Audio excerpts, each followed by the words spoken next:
Now that we've prepared our filling, our pork and shrimp filling for our spring rolls, and talked about the spring rolls, we're actually going to roll a few of them. I have my trimmed spring roll wrapper. It was a bigger size, but I trimmed it down. It's still more or less square. I'm going to add my filling. Got to make sure that there's a couple of pieces of shrimp in each one.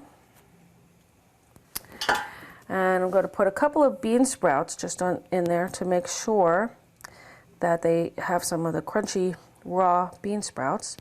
And you lift the bottom corner, fold in each side like an envelope, and then continue to roll it up like that. And then I'm going to actually I should have added a little water to it before I finished it. So let's kind of pinch that together and try another one.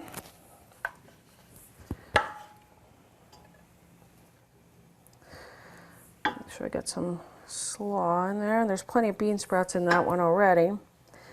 And I'm going to go like this, and then I take the water on the edges of the envelope and roll it up.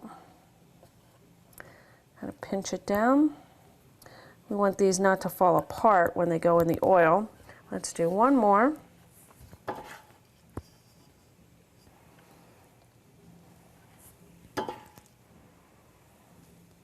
Like that. And this time I'm going to moisten it all the way around.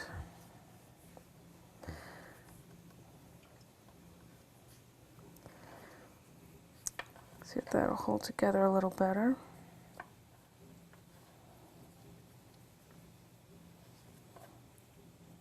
Yeah, that worked well. When we come back, we're going to fry our spring rolls.